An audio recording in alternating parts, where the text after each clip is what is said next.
Hello, and welcome to the Campus Technology Insider Podcast. I'm Rhea Kelly, Editor-in-Chief of Campus Technology, and your host. ChatGPT is groundbreaking, but it's also merely the first in what will likely be a series of innovations built on foundational developments in artificial intelligence, machine learning, and natural language processing that are going to change the world. Higher education is already feeling the impact of generative AI technology in terms of plagiarism and instructional design concerns, but these challenges also come with immense opportunities to personalize learning and streamline time-consuming tasks. For this episode of the podcast, I spoke with Mark Schneider, Director of the U.S. Department of Education's Institute of Education Sciences, about how AI is transforming education and the evolving role of humans in an AI-powered future. Here's our chat. Hi, Mark. Welcome to the podcast.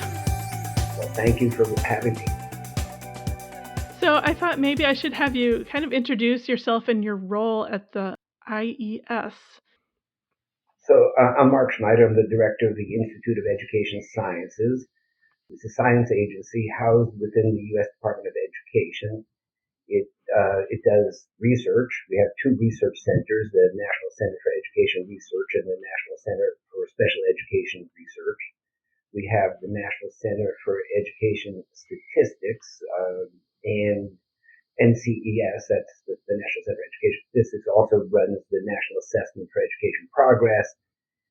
In higher ed, it also runs the IPEDS, the Integrated Post-Secondary Education Data System, which probably your readership may have had some familiarity with it. And the fourth center is the National Center for Education Evaluation and Regional Assistance. And that runs things like the What Works Clearinghouse, which maybe some of your readers know about, and also ERIC, which is the repository of education publications. Yeah, those are all very familiar sources of great information and research and data. So you recently published a blog post about OpenAI's ChatGPT natural language chatbot titled, "Do We Need Humans Anymore?" And that's a provocative question, especially kind of coming out of the, Department of Education. So that seemed like a good place to start, with these developments in AI and machine learning. Are we going to need humans anymore? Well, of course, one chooses a title to provoke interest, right? I hope we need humans, but the question is, what's the role of humans in this new world? So I along with probably thousands of other people, have now written about, played with, blogged about ChatGPT. It's very interesting. So let me answer this in a couple ways. So the first one is, like everybody else who's been playing with ChatGPT, there's an incredible awe factor, right? I can't believe that this works this way and it can do this, right?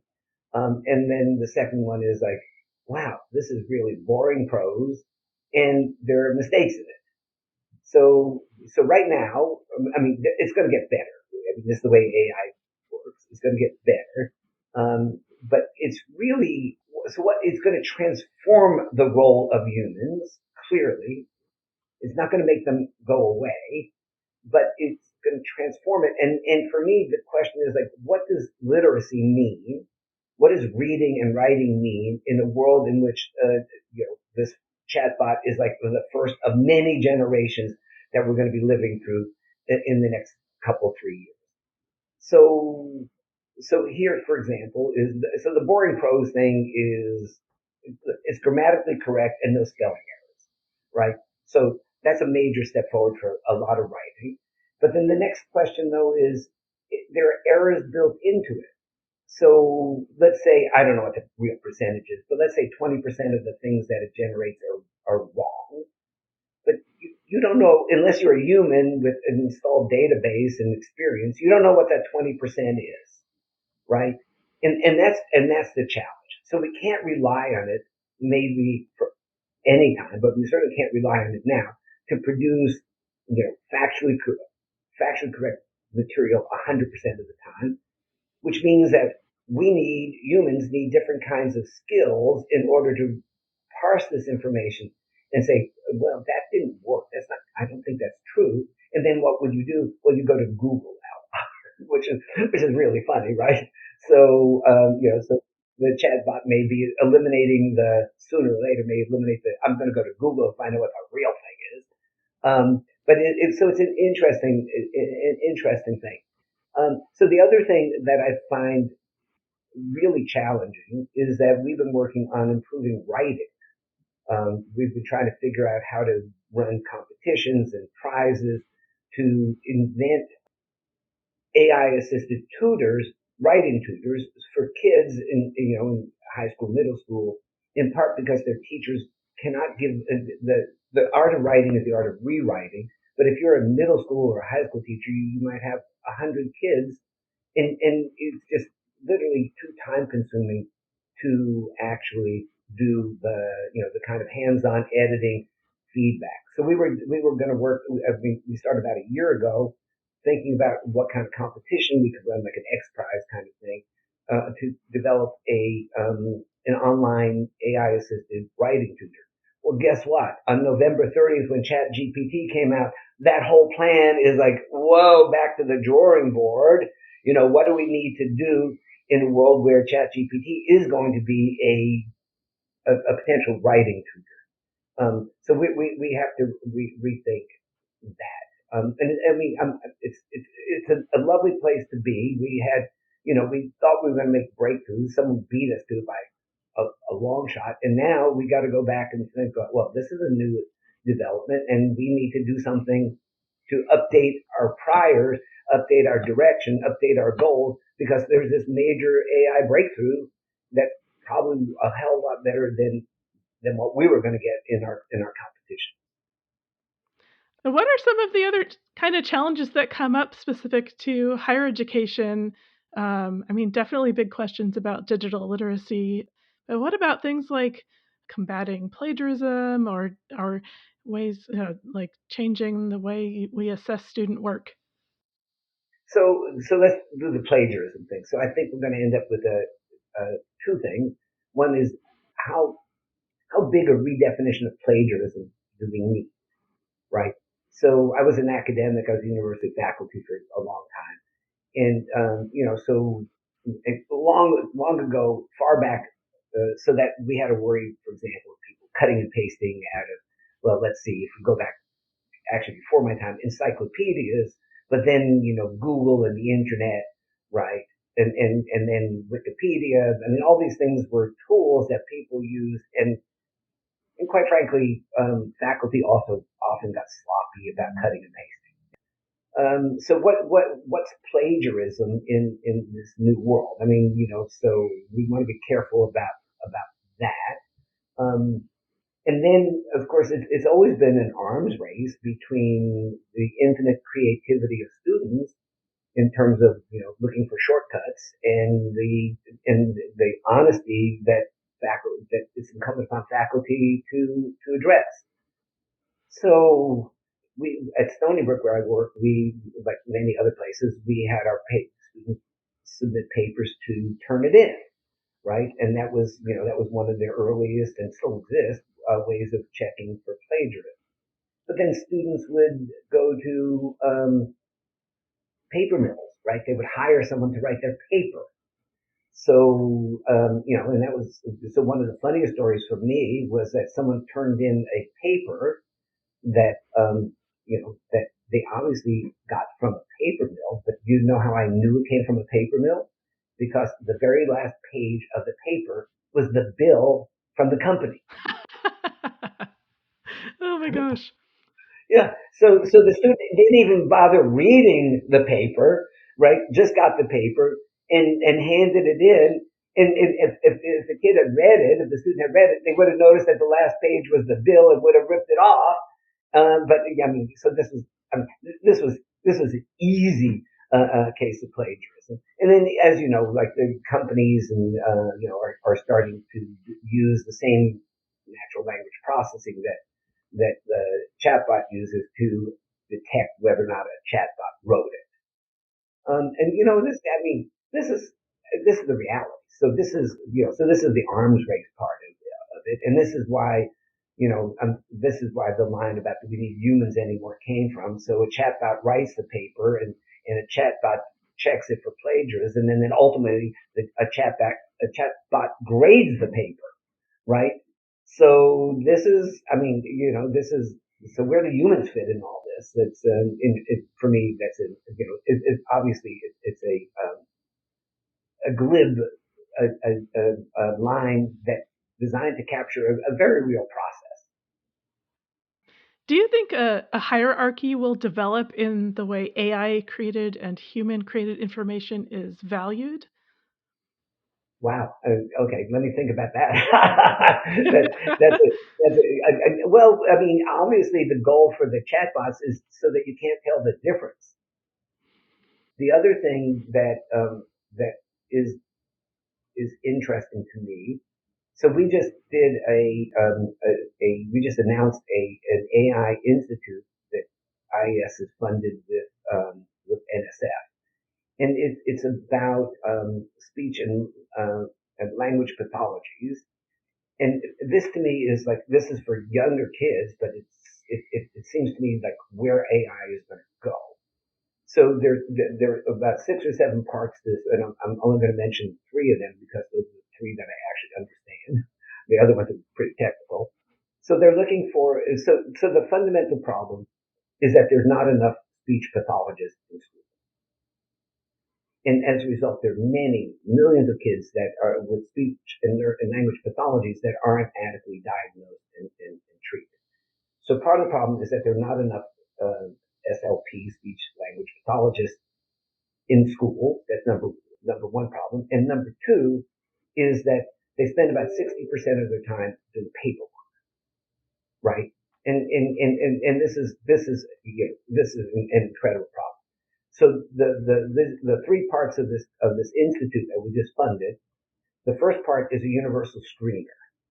So we have very good diagnostics for speech language pathologies, but they require time, they require attention, and then we take our SLP professionals and and they spend more than half their time filling out the form.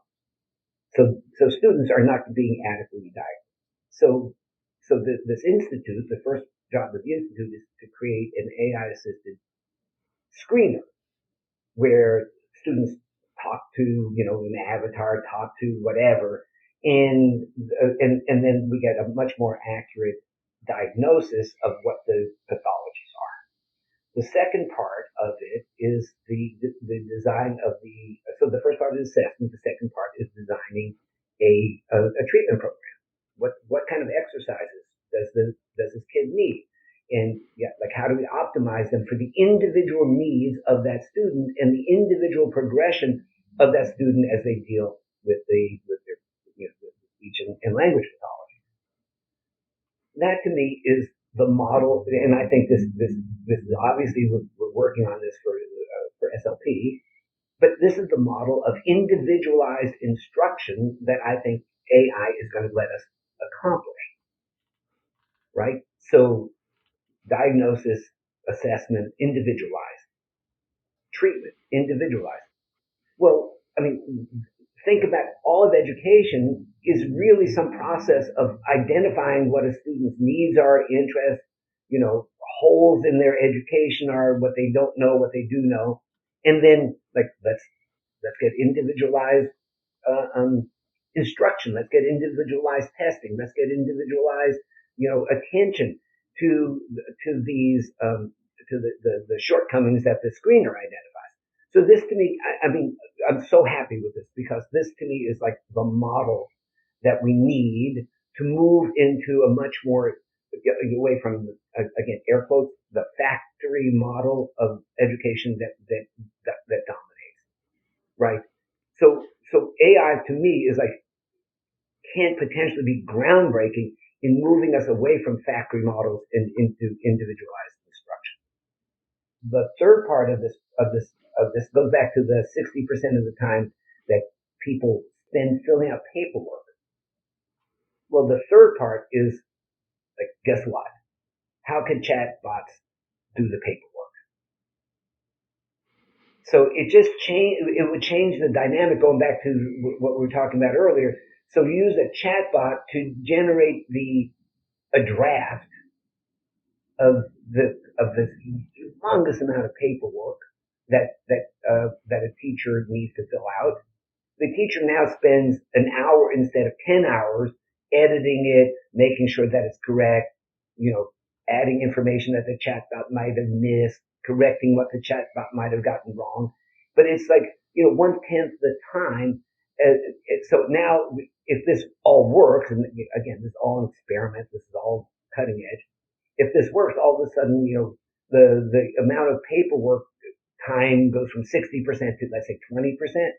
And now we're freeing up 40% of the teacher's time to do what they should be doing. And I can imagine this in post-ec. I can imagine this, in K-12. I can imagine this for early childhood. I mean, it's really just a challenge to our imagination. Let's talk about the personalization aspect, because in the news recently, there was a company that used the ChatGPT technology to kind of map it to a math textbook to provide tutoring that is like basically based on the textbook. I thought that was a super interesting development. They actually called it Math GPT, which I think is funny. But yeah, like, what is the potential there? Because that could reasonably be made for any textbook. So I think we have no idea where this is going to go, right? So just by way of analogy, so we spent 10 years or more building the mRNA technology, right? And that was like a platform of dozens and dozens of companies and people, perfecting mRNA. And then, right, and that was the foundation. And then all of a sudden, COVID came, and instead of 10 years, we got 10 months later, we got a series of vaccines built on mRNA. And now, there's going to be a malaria vaccine built on it. There's going to be God knows how many different kinds of vaccines are going to be built off of that foundation that we spent 10 years building. So the way I think about this is that we use AI, and actually in some cases dozens of years building up, the AI, machine learning, large language modeling, data science, and we built this foundation. So the ChatGPT is the first thing that hit the public consciousness in a huge way, but that doesn't exist except for this foundation that we spent decades building. So just like the malaria vaccine is going to come off this foundation, right? Well, I'm not in a position to guess. Well, I mean, I could start guessing, but like one thing I know for sure is that the ChatGPT was just the first one that got into the public consciousness, but there are going to be many other things because that foundation is strong and that foundation has been laid, right? And things are just going to pop off, build on that foundation. It's probably an increasingly rapid invention cycle. Some of them are going to be crazy. Some of them are going to, are going to be like, wow, how we ever live without this? Some of them, like ChatGPT, are going to be like, wow, that is the future. What do I do now? How do I deal with the future, which is now in front of me? I think it's going to be a wild ride. Since probably like you, I believe that technology can be harnessed for all kinds of good things. I believe we're going to win. I believe it's all ultimately going to be on balance good, but it's going to be, first of all, it's going to be bumpy, and second, it's going to be wild. Yeah. Do you think, because just yesterday, ChatGPT announced a subscription service, and it made me wonder, could that become something that every college student has to buy as if it were another textbook or, specialized course software? What do they say? There's no such thing as a free lunch, right? Things matter, things cost, right? So somehow we have to pay for these things. So, so I mean, I hope, right? And so Microsoft, of course, is invested about $10 billion in this, and they're intending to incorporate this in all their products. I have no idea what the cost, how the cost implications of that are going to be. But, figure out how to pay for it. And people are going to make money out of it. There's no question about it. But people make money out of cars. People make money out of textbooks. People make money out of podcasts, right? So the whole issue is like things aren't free. They have to be paid for somehow. Right. I mean, I guess the question is, will it become a tool that's so integrated into every, sort of college level course that it's something that every student would buy? Well, again, we'll see, right? I mean, but I mean, hardware is that way, right? I mean, students, all students have laptops now, right, or tablets or something. I mean, there's a cost to that, but it's hard to imagine, post-secondary education or college education going forward without hardware. So I was curious about the impact on institutional research, especially wanted to ask you this with your background. When you're collecting data on, let's say, how well institutions are educating students, and AI is finding its way into how students are doing their coursework and kind of disrupting the way work is assessed, does that kind of complicate how that data can be interpreted? We know that skills matter, right? And in fact, if you look at the earnings outcomes of college students, the skills that they mastered while they're in school actually and often that parallels their majors, right? That actually is extremely correlated with earning outcomes. Some skills are more valuable and right now they tend to be bundled into courses, right?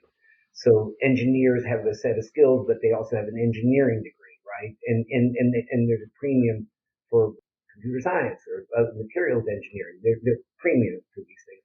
And the courses themselves are really surrogates or holding companies, if you will, for the skills that we think go.